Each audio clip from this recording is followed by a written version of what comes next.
If you open your banking app right now and look at the numbers on the screen,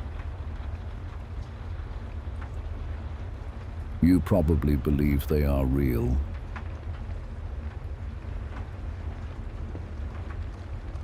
But tonight, we are going to a place where those numbers must undergo a very primitive, almost absurd physical ritual just to keep their right to exist.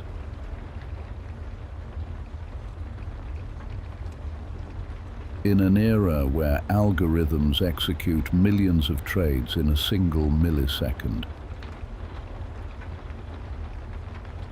the absolute baseline of this system still rests on a man with chronic arthritis pushing a rusty iron jack 80 feet beneath London.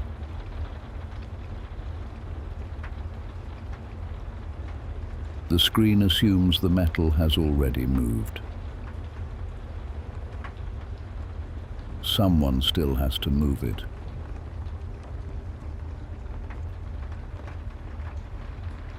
We are not here tonight to discuss the daily price action of the bullion market. Those are surface phenomena.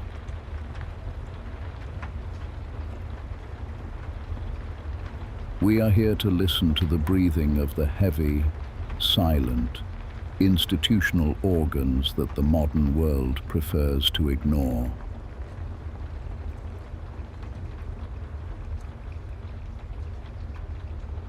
Welcome to the Midnight Auditor. The archive remains open.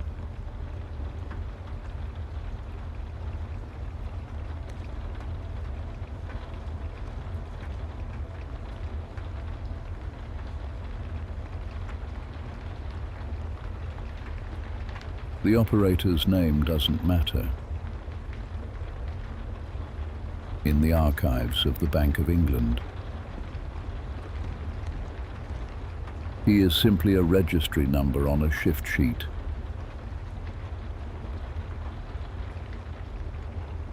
It is exactly 2:30 a.m. to him. After nearly 30 years on the midnight shift, these blocks are not wealth. They are just dead weight. Brute industrial units with an annoying physical resistance that must be moved before the first digital clearing cycle fires up at dawn.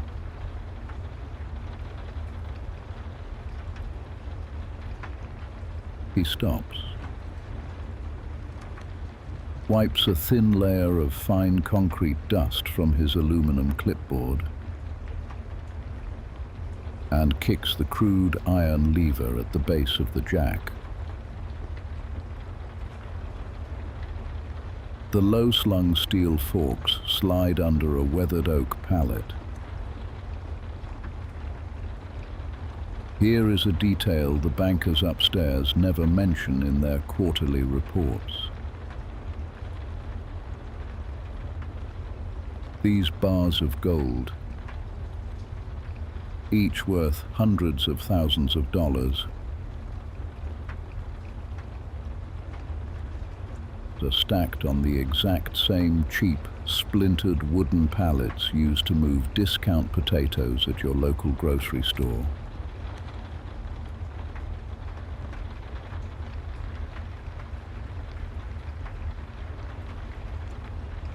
Some of them are stamped with faded dates from 1984 or 1992. The operator wraps his calloused hands around the rubber grip, leans his entire body weight forward, and pulls.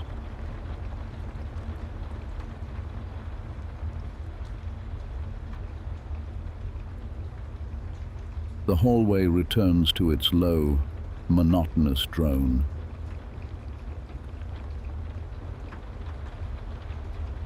He guides the heavy pallet down the narrow aisle. flanked by floor-to-ceiling iron cages.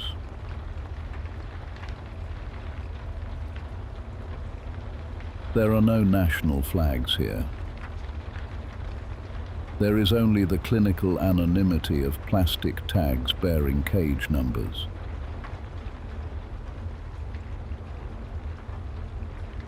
He stops at cage 42,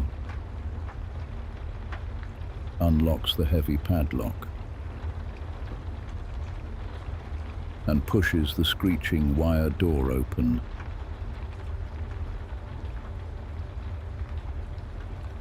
If this man does not manually move these specific 20 bars exactly 40 feet to the left,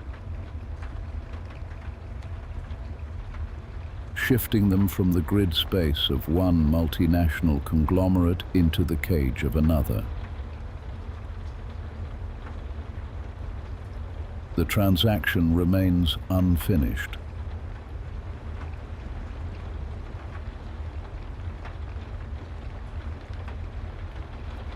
The books uptown remain open. The high-speed electronic clearinghouse cannot finalize its digital balancing because the physical reality has failed to keep pace with the software.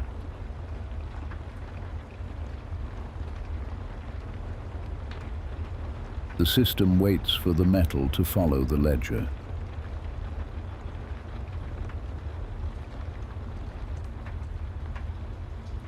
He releases the hydraulic valve.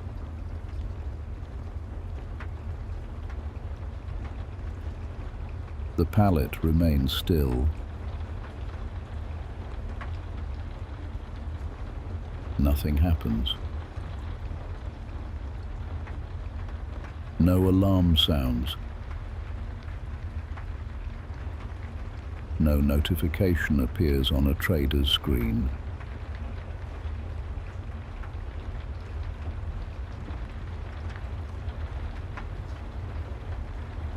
Underneath the City of London,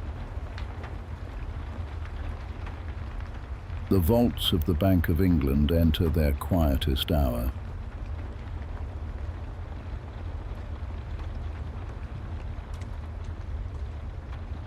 The automated clearing networks of the London Bullion Market Association finished their daily balancing cycles hours ago. On the trading floors uptown, the computer screens are dark, their cooling fans spinning quietly in empty rooms. Billions of dollars in paper gold commitments have been transferred between commercial accounts today. All recorded in digital ledger lines that reset at midnight.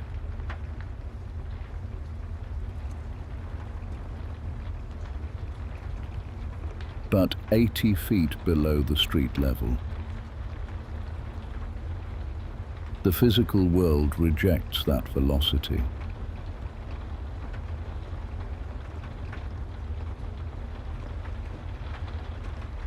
A wooden pallet sits on the concrete floor between cage 12 and cage 14.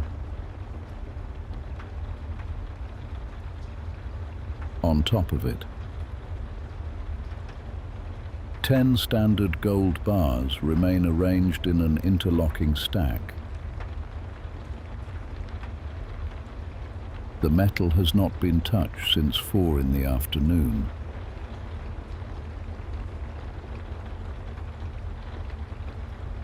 The pallet remains still. Nothing happens. No alarm sounds.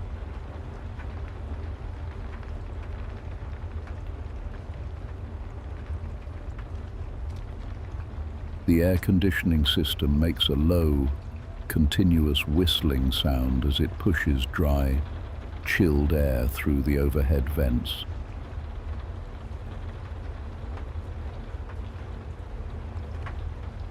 A single drop of condensation forms on a copper pipe near the ceiling. Hangs for several minutes, and then evaporates before it can fall toward the metal below.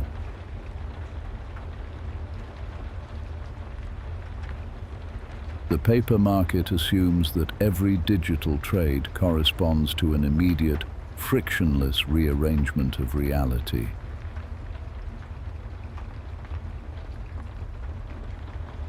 But the gold itself stays heavy. It remains trapped in the old brick vaults, resisting the digital speed above it through the sheer inertia of its own mass.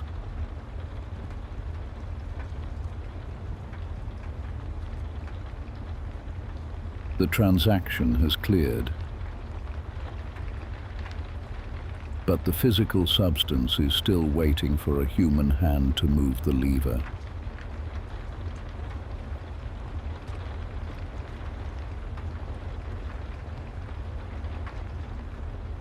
For several seconds, the entire global settlement chain is reduced to a wooden platform resting on a concrete floor beneath the rain-soaked streets of London. The operator writes a number onto the sheet attached to his clipboard. He pauses,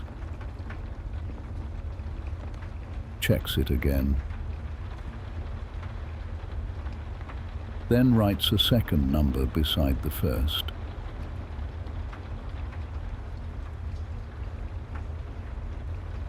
The handwriting is slow, careful, almost old-fashioned.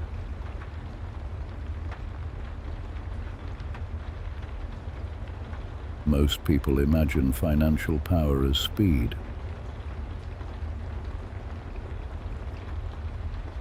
But speed only exists because somebody, somewhere, is willing to move slowly enough to verify the weight.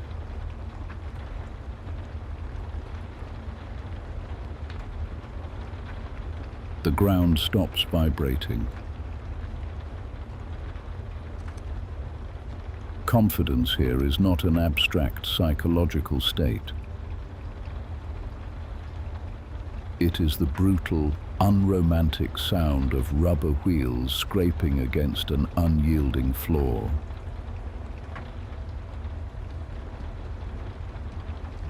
It is the layer of fine grit settling on an old man's cotton gloves.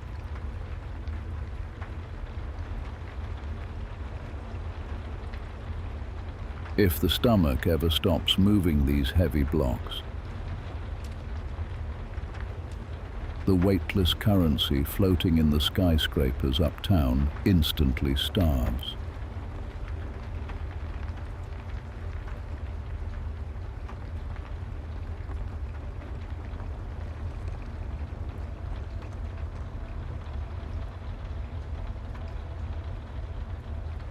We leave the systemic interior of London behind.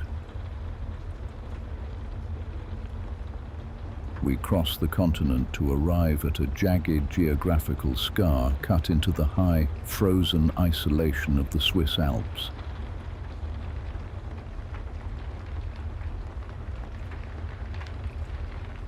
Up here, at 3,000 meters above sea level, there are no corporate logos. There is only an unmarked gravel turn-off, half buried under drifting snow, leading to a concrete entrance carved directly into the black rock face.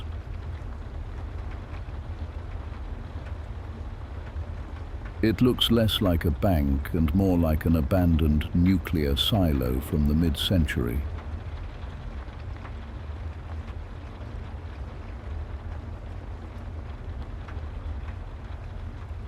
The blast door edges backward,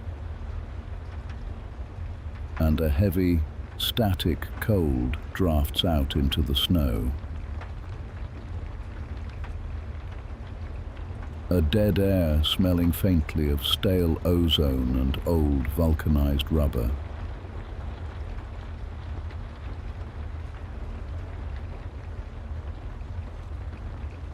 We step across the threshold. The steel door slams shut behind us with a deep echoing that is instantly swallowed by the sheer mass of the mountain.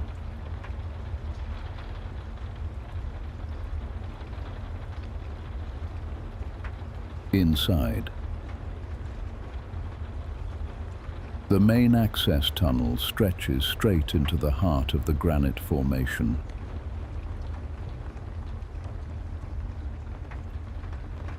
The lights on the ceiling blur together in the distance, condensing into a single white needle point. The walls are raw stone, stenciled with faded red numbers left over from the Cold War.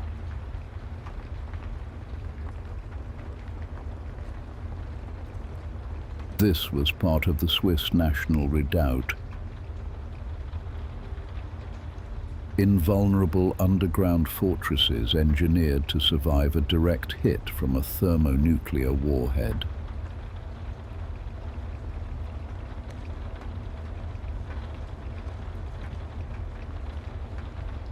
The tunnel bends slightly. The fluorescent lights disappear around the curve. The sound of our footsteps arrives back several seconds later.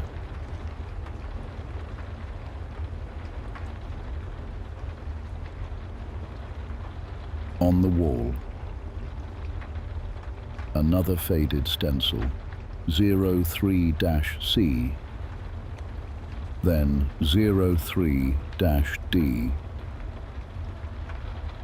then 03-E.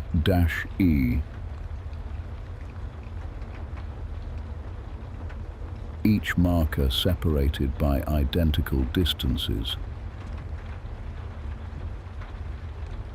The geometry feels military, predictable, almost obsessive.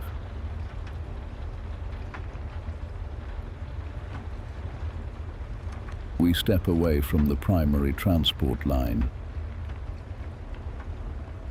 venturing down a narrower lateral corridor where the modern updates disappear entirely. We pass an old tactical briefing room meant for military commanders who never arrived. Inside, a yellowed topographic map remains pinned to a rotting board. Its plastic overlay coated in a velvety layer of grey mold. On a rusted iron desk sits a heavy bakelite rotary telephone. Its black cord stiff and encrusted with salt deposits weeping from the rock above.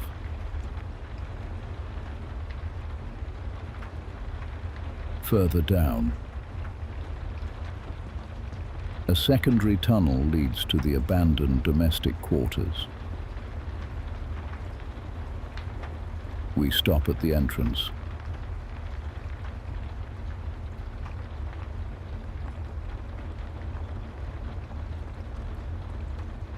The steel door no longer closes properly.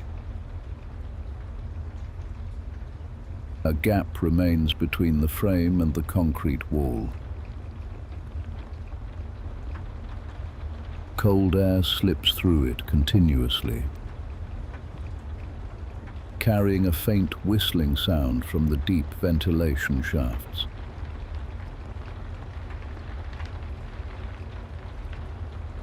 Inside, Rows of iron bunk beds remain exactly where Swiss military planners left them decades ago.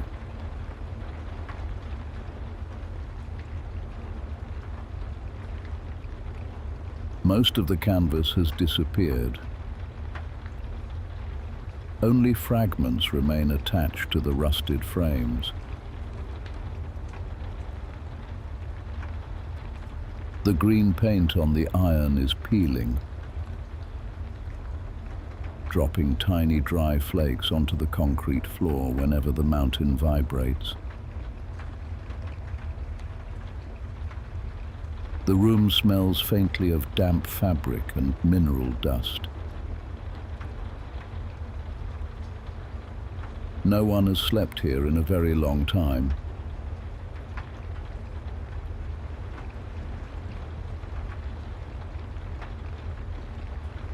Walk another 20 paces.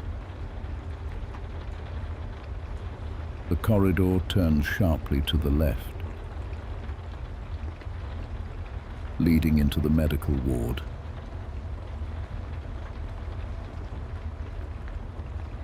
The glass on the medicine cabinets is gone. Shattered during some forgotten salvage operation or broken by the shifting pressure of the mountain stone. A single examination table stands in the center of the room.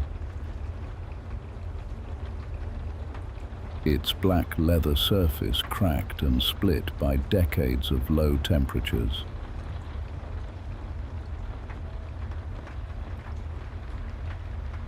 There are no lights here. The flashlight beam moves across the green-tiled walls, revealing small water stains that have formed the shape of salt crusts over 40 years.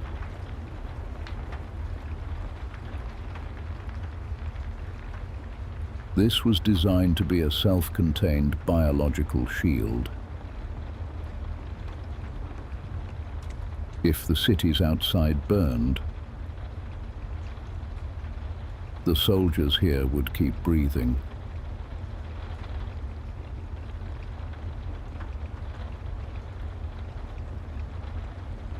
Deeper still. The low ceiling gives way to the generator room. A massive 12-cylinder diesel generator occupies the entire concrete platform.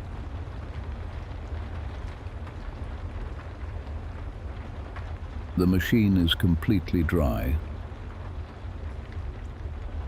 The fuel lines were drained long ago, but the smell of heavy industrial oil still clings to the metal casings.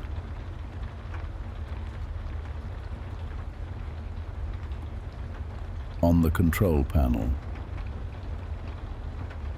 the analog dials are frozen.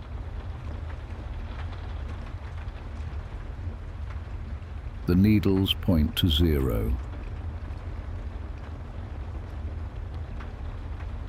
A yellowing maintenance card hangs from a copper wire on the main switch, showing the last official inspection date in the winter of 1984.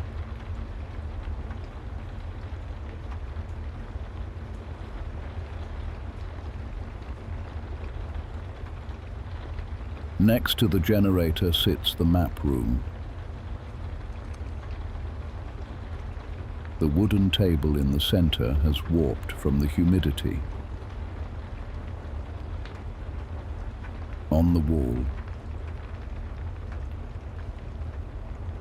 the outlines of European rail networks and Alpine defensive sectors are still visible on a faded paper chart.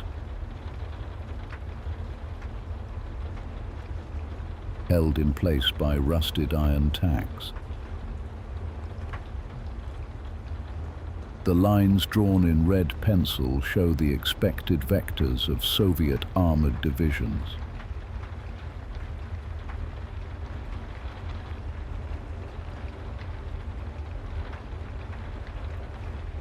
This entire military fortress was built to preserve a state that expected total war.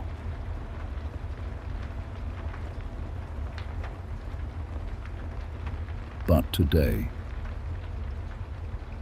the military maps are irrelevant.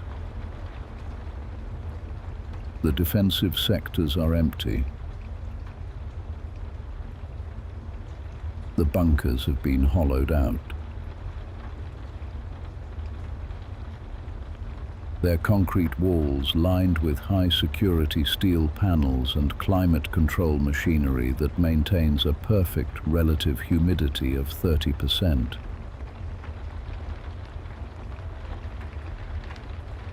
Old European defense systems became modern financial isolation zones.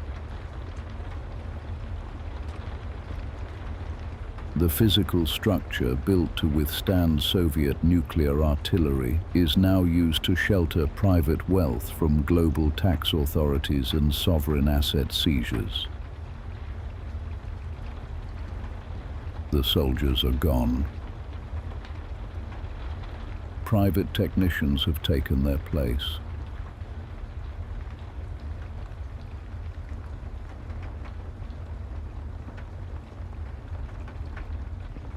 The private wealth management firms that operate this facility today didn't build these tunnels. They simply waited for the 20th century to end. And then they quietly bought up this sprawling subterranean graveyard of military anxiety.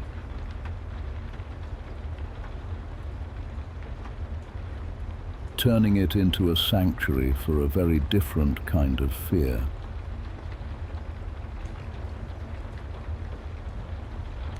We pass a secondary checkpoint where the raw granite is replaced by modern, high-grade armor plating.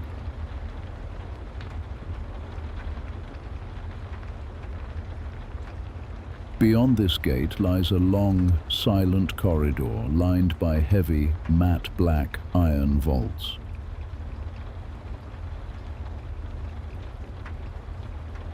There are no manual pallet jacks here. There are no shift workers anxiously glancing at a clock.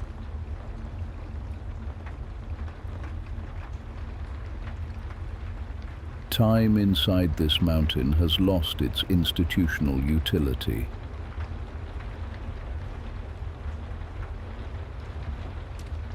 Behind these reinforced black doors, thousands of tons of bullion rest in a silence so heavy it feels physical.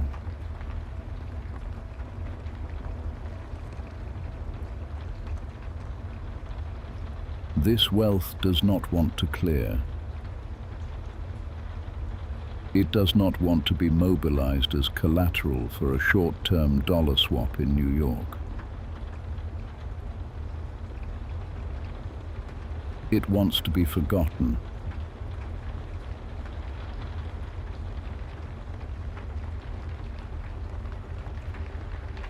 The corridor is endless.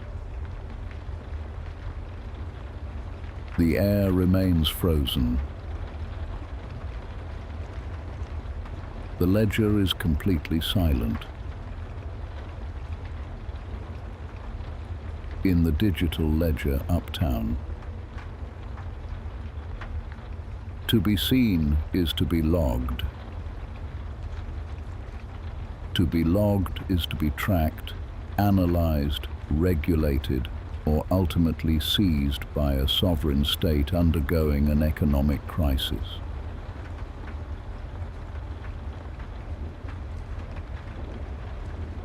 Therefore, this capital has chosen to retreat. It has abandoned the digital network entirely for absolute geological distance.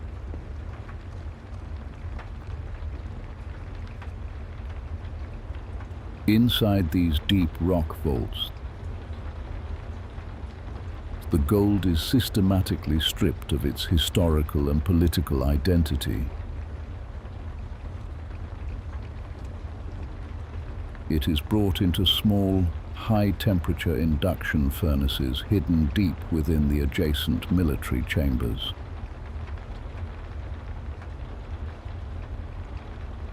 The old sovereign stamps and hallmarks are melted down into a uniform, red-hot liquid heat.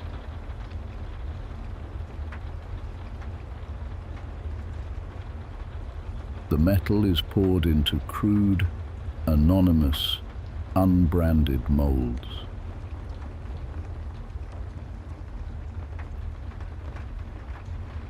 When it cools, it is stamped with nothing but its chemical purity. 999.9 and a blank internal tracking code known only to an offline computer registry.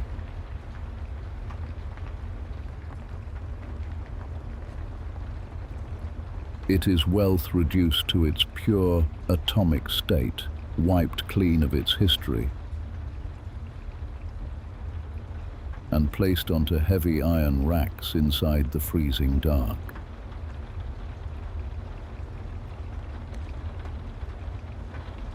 It serves no empire.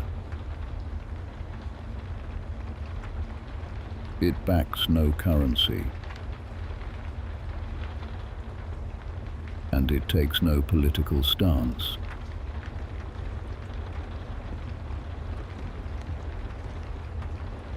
Its entire institutional function is to hide from the modern world. To rest miles inside a mountain of solid granite, with no purpose other than to exist outside the predatory look of any sovereign state on earth.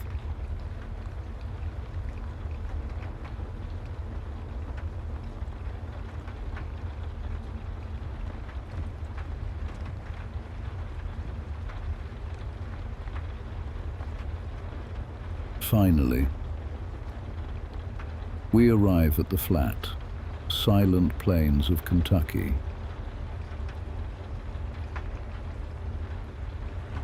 It is 3 a.m. outside the United States Bullion Depository at Fort Knox.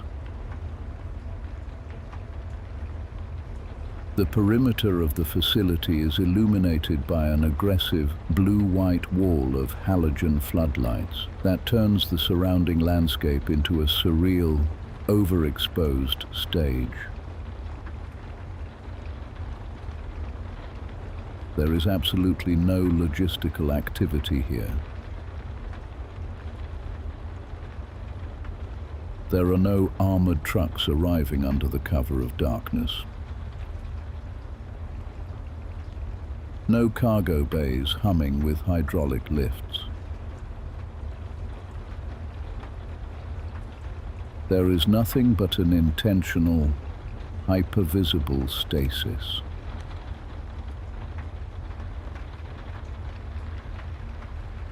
Look at the perimeter architecture.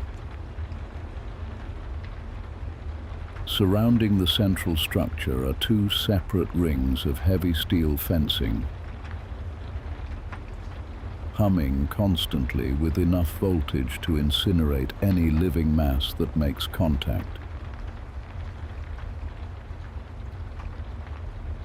Beyond the wire stand the observation towers. Brutalist concrete monoliths with narrow, dark, horizontal slits designed for heavy machine guns and thermal optics.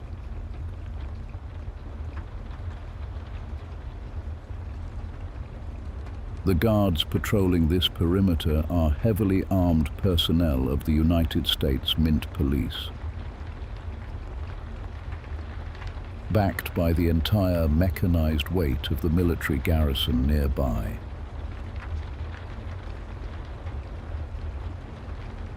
At the center of this defensive grid sits the depository itself, a low, square, uncompromising fortress constructed from blocks of solid granite and reinforced steel.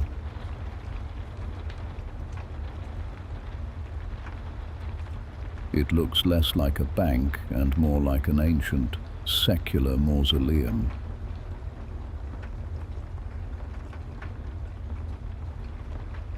The granite blocks are weathered,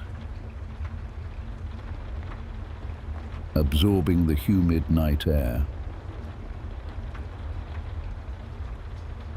Their grey surfaces reflecting the harsh floodlights with a dull, cold indifference.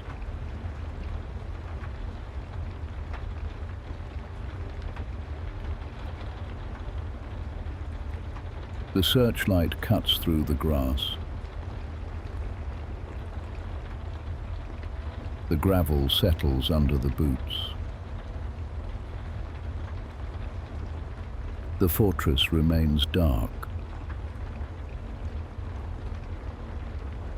The patrol disappears behind the fence. The field becomes quiet again. The grass continues moving in the humid Kentucky wind.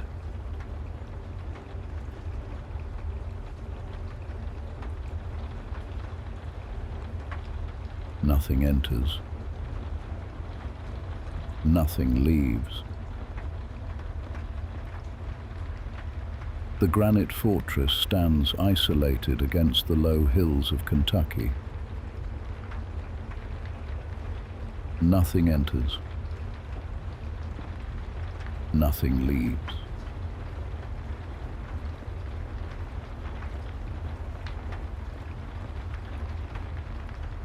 Outside the perimeter, the wind moves through the dry grass along the double-layered steel fences. The security towers remain dark against the night sky. Their searchlights motionless, pointing down toward the concrete clear zones.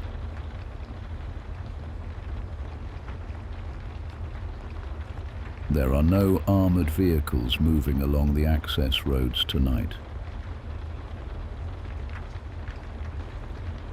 No supply trucks idling at the checkpoints.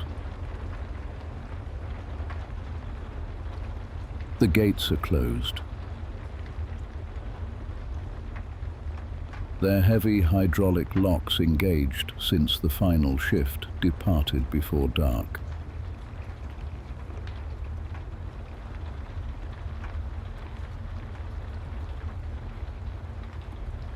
Inside the main structure, the silence is total.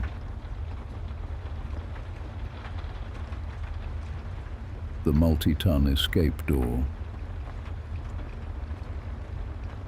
built of solid steel and torch-resistant alloy, sits flush within its granite frame.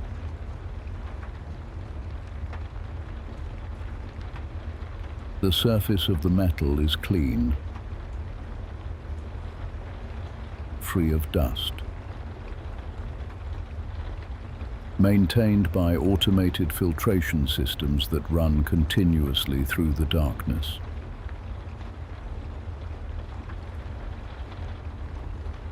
The mechanism requires no keys.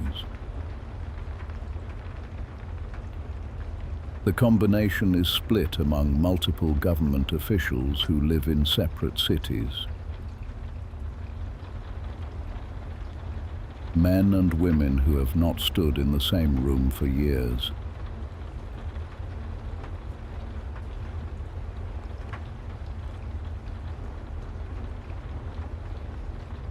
The gold inside does not move. It does not clear international debts. It does not back derivative contracts on electronic screens at midnight.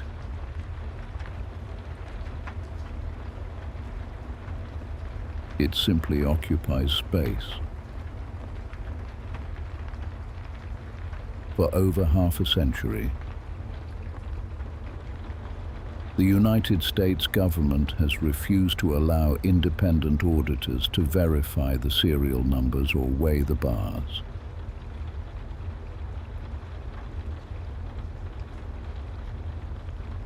The refusal is not a sign of missing inventory. It is a deliberate institutional policy. To audit Fort Knox would be to treat it as a commercial bank, an entity subject to verification and doubt.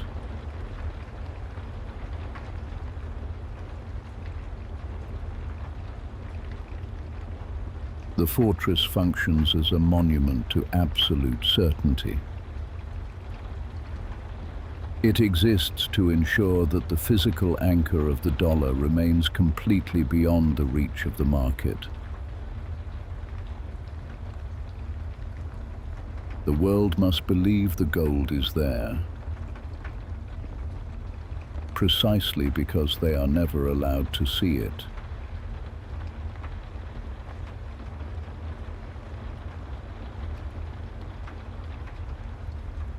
And yet the facility remains fully staffed, fully powered, fully defended.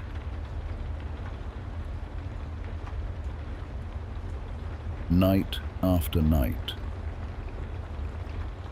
year after year.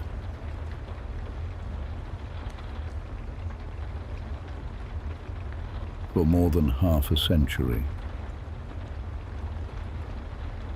The public imagination has been obsessed with a single, low-level conspiracy theory. Is the gold actually still inside Fort Knox? Or is the vault entirely empty?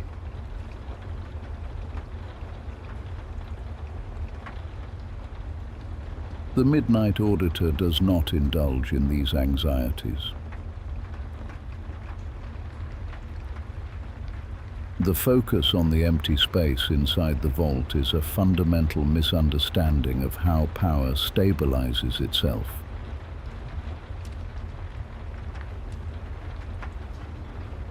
The true institutional reality of Fort Knox is the exact opposite of what the conspiracy theorists believe.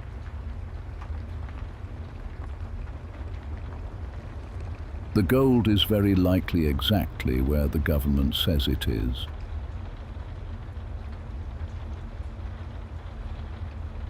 It is highly probable that those 4,500 tons of deep yellow bars are sitting precisely where they were stacked in the mid-20th century. Sealed behind a 20-ton blast door that no single person has the combination to open. And that is precisely what makes it reassuring and empty.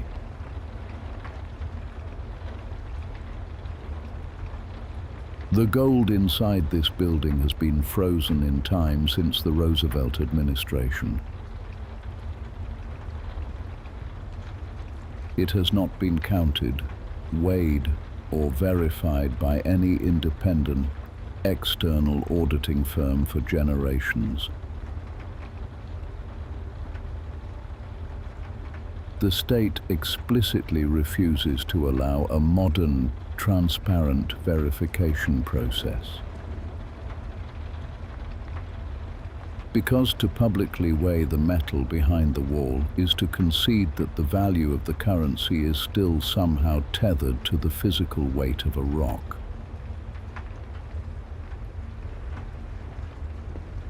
The global monetary system does not need to look inside Fort Knox to make the dollar work.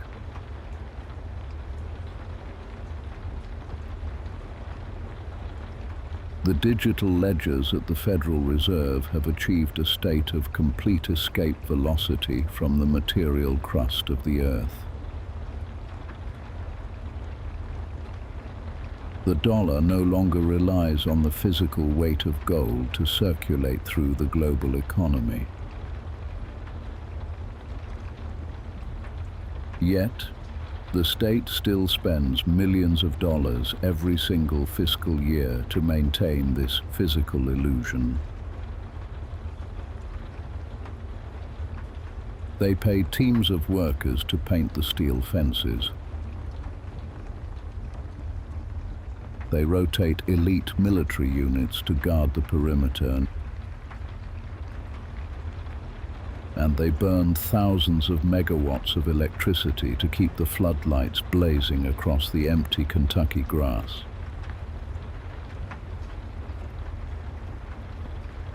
Because Fort Knox is not a storage facility.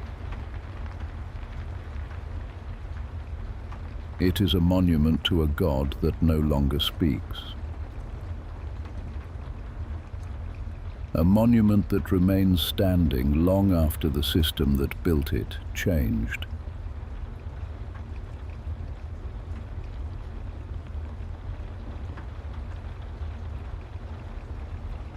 The crickets continue their rhythm.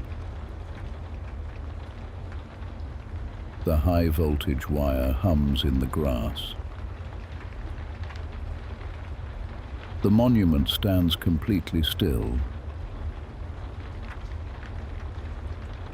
The human mind, when confronted with the reality that the entire global economy is sustained by nothing more than shifting mathematical equations on a screen,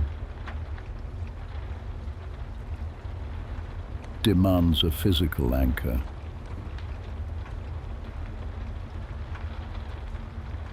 It needs to believe that somewhere. Protected by tanks and machine guns. The math has a body.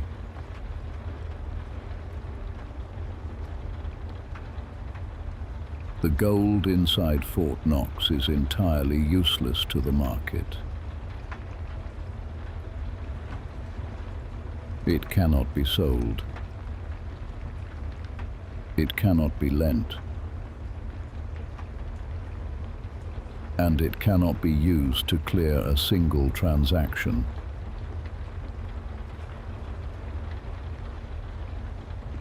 It is dead metal. A financial corpse locked inside a concrete tomb.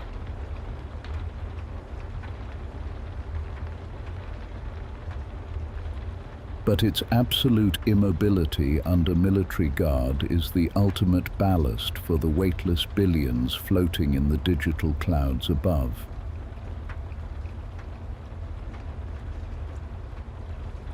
The walls do not exist to protect the gold from the public.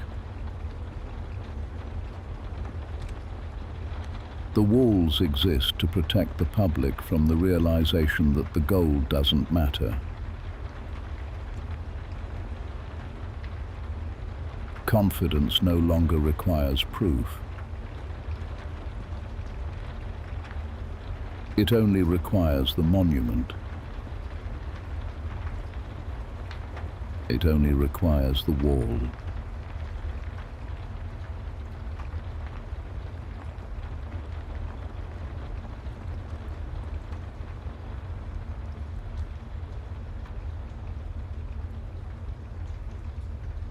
The audit is complete. The three organs have performed their function. The stomach has cleared the friction. The shell has provided the distance. The monument has maintained the myth.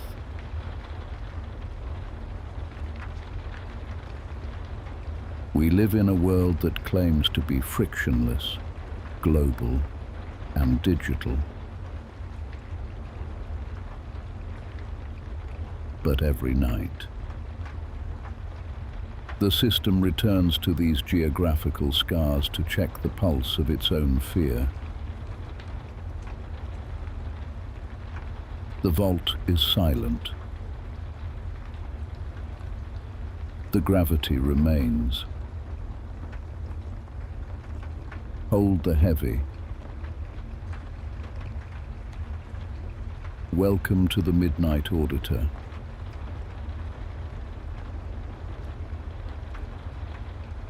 The archive remains open. Good night.